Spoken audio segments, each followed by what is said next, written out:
امام حسین کربلا میں ایسے ایک بات ہے، حضرت فاروق اعظم ذرا غور سے سنو، سنیوں کا مذہب یہ توجہ سے سنو۔ حضرت فاروق اعظم نے کہا جس بندے نے کسی مصیبت کے آنے پر اپنی رام پر ایسے ہاتھ مارا،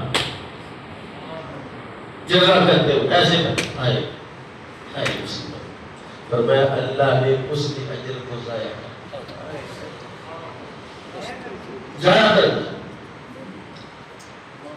فوت ہو جائے کوئی آئے کوئی اس طرح کرتا ہے، ایسے کرتا ہے، کوئی ایسے کرتا ہے، اس طرح کرتا ہے، کوئی بال سر پہ مارتا ہے، فرمایا اس نے اپنے اجر ضائع کر۔ یہ سارے اجر صبر پر کن کو ملتے ہیں؟ صبر کن کو ملتے ہیں؟ اور صبر کا مقام کیا ہے؟ صبر کی کیفیت کیا ہے؟ جب کوئی مصیبت پہنچتی ہے تو اہل بلا جانتے ہیں کہ ہمارا تو اپنی جان ہماری نہیں تھی، بچہ ہمارا کیسے؟ ہماری تو اپنی جان ہماری نہیں، کس کی ہے؟ بیٹے کس کے ہیں؟ مال کس کا ہے؟ زندگی کس کی ہے؟ یہ جو سانسیں یہ کس کی ہے؟ یہ ساری کی ساری تو اللہ کی ہے، یہ ساری کی ساری تو اللہ کی ہے، تو ہم کس کے ہیں؟ فرمایا آپ کو رسول اللہ فرمایا جس کا بچہ فوت ہو جائے اور فرشتے جب اس کی روح قبض کر کے آسمانوں پر جائیں تو اللہ پوچھتا ہے میرے فرشتوں اکبستم عبدی ولد عبدی، میرے بندے کے بچے کو تم نے قبض کر لیا؟ اکبستم صبرۃ فؤادی، اس کے دل کے چین کو، دل کے پھل کو تم نے قبض کر لیا؟ کہا یا اللہ ہم نے قبض کر۔ میں کیا کہتا تھا؟ کہا حمیدہ کا یا اللہ، استرجاع کا یا اللہ، یا اللہ وہ تیری حمد کر رہا تھا اور پڑھ رہا تھا اِنَّ لِلَّهِ وَإِنَّا إِلَيْهِ رَاجِعُونَ، اِنَّ لِلَّهِ وَإِنَّا إِلَيْهِ۔ امام حسین علیہ السلام ایک حدیث اس سے عنوان پر رسول اللہ سے خود ڈائریکٹ روایت کی ہے امام حسین، تو جب اللہ نے کہا اچھا میرے بندے کے بچے کو تم نے قبض کر لیا اور اس نے استرجاع کیا اور میری حمد کی اور میرا صبر کیا، جاؤ جنت میں ایک محل بناؤ، اس محل کا نام محل حمد، کسر حمد رکھو، اور میرے اس بندے کے لیے لکھ دو کہ میں نے اس کے جگر کے ٹکڑے کو جب لیا اس نے صبر کیا ہے۔ اور امام علی مقام امام حسین علیہ السلام جس نے جو روایت حضور سے ڈائریکٹ روایت کی، فرمایا کہ کوئی مصیبت پہنچے تو پڑھے اِنَّ لِلَّهِ وَإِنَّا إِلَيْهِ رَاجِعُونَ۔ پھر جب کبھی وہ مصیبت یاد آئے، پھر جب کبھی وہ مصیبت یاد آئے تو کیا پڑھے؟ فرمایا جتنا اجر پہلی دفعہ اللہ نے عطا کیا تھا استرجاع پر، اتنا ہی اجر دوبارہ بھی عطا فرمائے گا۔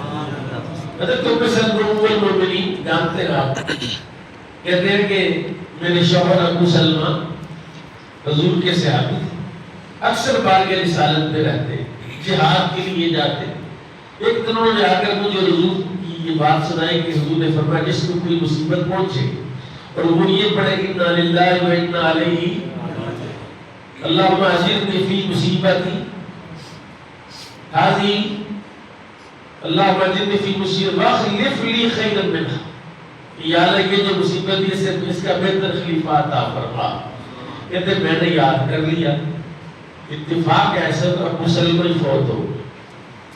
جب ابو سلمہ فوت ہو گیا تو میں بڑی پریشان ہوئی اور میں نے دل میں سوچا کہ میرے ابو سلمہ جیسا تو کوئی تھا ہی نہیں جو راتوں کو قیام کرتا، دن میں روزہ رکھتا، جہاد، اتنا نیک بندہ تو میں نے اپنی زندگی میں کبھی دیکھا نہیں۔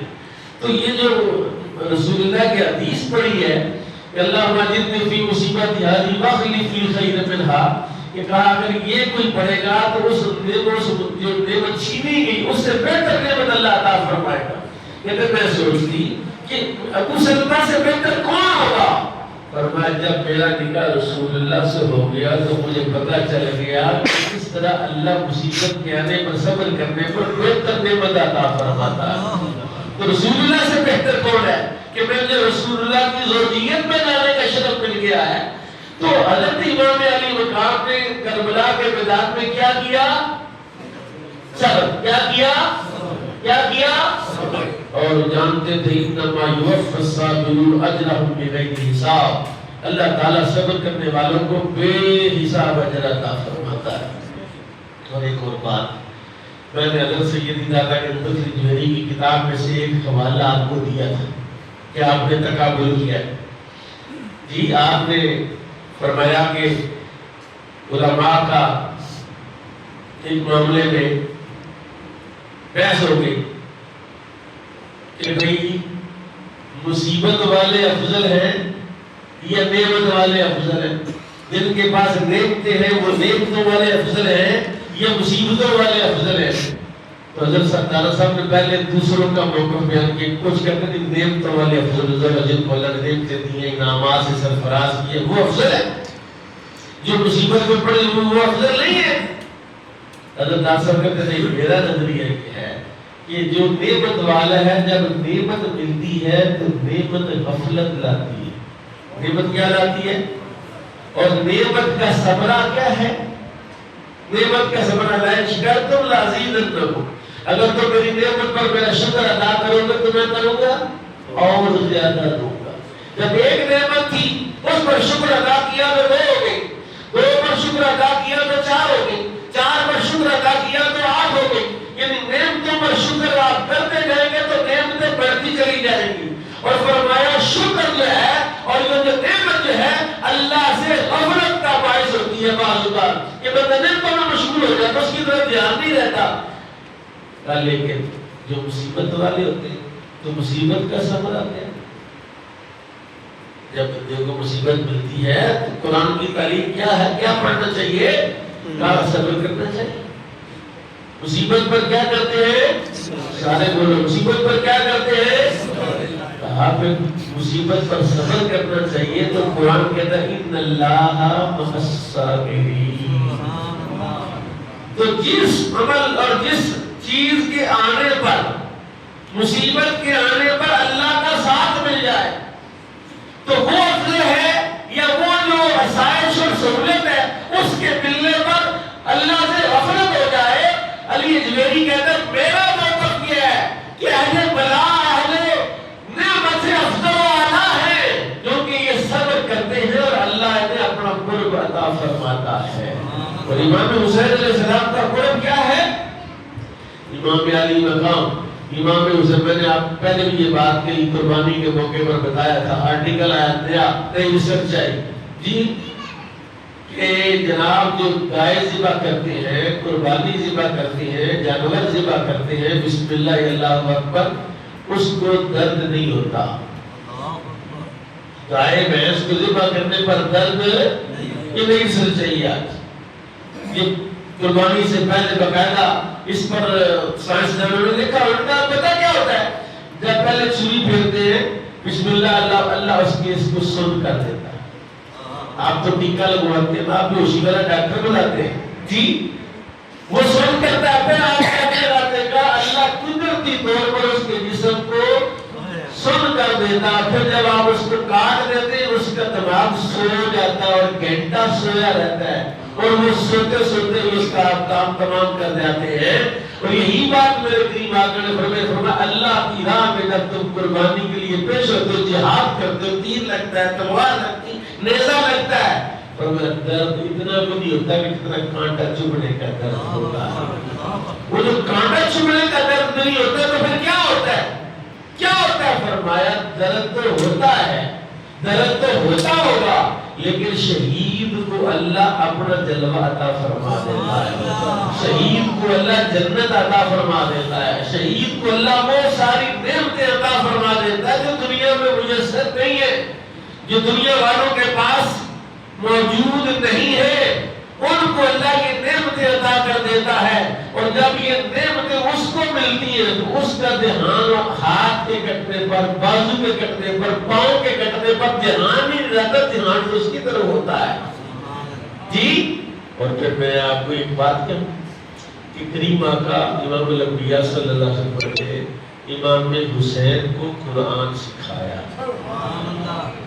محبت وحی ہے رسول اللہ، تو ادھر وحی آ رہی ہوتی، ادھر امام حسین حضور کی گود میں وحی آ رہی ہے، امام حسین جو ہے، حسن جو ہے حضور کے پاس ہے، اور اس کی اثر و تاثیر یہ کوئی کتنا تو ہر لسان میں تولیتا جلا بھی محبوب آپ قرآن یاد کرتے میں زبان کو جلدی جلدی حرکت نہ دے کہ ابھی جبریل پڑھ کے ہٹے اور ساتھ ہی تکرار شروع کر دیتے، کہیں کوئی لفظ بھول نہ جائے، کہیں کوئی کلمہ رہ نہ جائے، کہیں کوئی بات نہ رہ جائے، آپ پڑھتے فرماتے نہیں آپ کو پڑھنے کی ضرورت ان علینا جمعہ وقرآن، اللہ نے کہا محبوب تیرے سینے میں قرآن جمع کرنا ہماری ذمہ داری، ہمیں لگانے کی ضرورت کیا ہے، تمہیں محنت کرنے کی ضرورت کیا ہے۔ اور ان حالات میں امام حسین حضور کی بارگاہ میں چھوٹے چھوٹے بچے ہیں اسکولوں میں جاتے ہیں، پرائیویٹ اسکول میں پہلے کلمے یاد کراتے ہیں، دعائیں یاد کراتے ہیں، وہ گھر میں جا کے بچے سناتے ہیں، اسکول والوں کی طرح جے جے کار ہوتی ہے، دیکھو جی اسکول والے ماشاءاللہ کتنے مذہبی ہیں، انہوں نے دعائیں یاد کرا۔ میں پوچھتا ہوں اسکول والوں نے تو دعائیں یاد کریں، رسول اللہ نے حسین کو کیا یاد کرا؟ جی حضور نے صحابہ کو کیا پڑھایا ہے؟ رسول اللہ کے پاس کیا شے تھی جو میرے آقا اور مولا امام الانبیاء نے ہم عرب کے بدوؤں کو سکھائی کے زمانے کے امام ہوئے؟ رسول اللہ کے پاس یہ نسخہ کیمیا تھا جو حضور نے سکھایا۔ حضور جانتے تھے یہ بادشاہ گر ہے، یہ بادشاہی دیتا ہے، یہ سکھایا، اور حسین کو ایسا سکھایا کہ سر تن سے جدا ہو گیا، نیزے پر لگ گیا، لیکن قرآن کی تلاوت جاری۔ تلاوت سیکھی کہاں سے تلاوت؟ یعنی کون ہے ایسا کہ جو سر تن سے الگ ہو کر بھی زبان سے سورہ مریم کی تلاوت کرے، سورہ طٰہٰ کی آیات پڑھے اور سبا کی آیات پڑھے؟ کون ہے وہ بندہ؟ کہا کوئی عام بندہ نہیں، اور کائنات عالم میں کوئی مثال مل ہی نہیں سکتی ہے ایسی جو امام حسین جیسی مثال ہو کہ سر تن سے الگ ہو کر بھی قرآن پڑھا جائے۔ تو کوئی کہے، میں نے بھی کہا ایسے سمجھ تو آپ یہی ہوں گے کہ جس بندے نے جزا فضا کیا سنیو خوش نصیب ہو، اللہ کا شکر ادا کرو۔ جب مصیبت آتی ہے یہ کائنات میں جناب آدم سے لے کر جناب محمد رسول اللہ صلی اللہ علیہ وسلم کا یہ کلمہ، یہ جملہ، یہ الفاظ کسی نبی کو نہیں ملے، کسی امت کو نہیں ملے، کسی شخص کو نہیں ملے، اور وہ جس کا ہم آج ذکر کر رہے ہیں، جس کی محبت ایمان ہے، جس کی یاد ایمان ہے، جس کی یاد عبادت ہے، جس کے ساتھ محبت کرنا رسول اللہ کی محبت کے اصول کا ذریعہ ہے، جس سے محبت کرنا رب سے محبت کرنے کا ذریعہ اور باعث ہے۔ میں آپ سے پوچھتا ہوں، وہ خود رسول اللہ سے روایت کر رہے ہیں کہ جب مصیبت آئے تو کیا پڑھو؟ کیا جتنا ثواب پہلی دفعہ ہوا ہے جب جب یاد کرو گے مصیبت یاد آئے گی، جب جب پڑھو گے جتنا اجر پہلی دفعہ ملا اتنا اجر ہر بار ملے گا۔ اور حسین علیہ السلام نے کربلا میں کوئی شور نہیں کیا، کیونکہ رسول پاک حضور کی تعلیمات، حضرت حسین ہی، امام حسین ہی اگر حضور کی تعلیمات پر عمل نہیں کریں گے تو کون کرے گا؟ تو رسول اللہ کی تربیت کا اثر آپ کو شہزادوں میں نہیں ملے گا تو کہاں ملے گا؟ آخری بات کہتا ہوں، حضرت امام حسن کو زہر کا پیالہ پلا دیا، حضرت امام حسین کو غصہ ہے، بھائی جان کس نے بلایا بتائیں مجھے، آپ نے فرمایا تم کیا کرو گے؟ اگر اس نے پلایا جس کے بارے میں میرا گمان ہے، اس کے بارے میں تم اس نے نہیں پلایا تو میری بدگمانی، زہر مجھے پلایا تو میں کو فلانی نے پلایا، فلانے نے پلایا، اور اگر ان اللہ وہ نہ ہوا یا وہ نہ ہوئی تو کسی کے بارے میں بدگمانی کروں گا، اور بدگمانی کرنے سے میرے نانا نے مجھے روک دیا۔ اور حسین تم کیا کرو گے؟ جس نے مجھے بلایا اللہ خود اسے بدلہ لے لے گا۔ یہ تربیت ہے رسول اللہ کی، اور یہ اس وقت تربیت ظاہر ہوئی ہے جب آخری لمحہ، آخری ساتھ، آخری سانسیں ہیں۔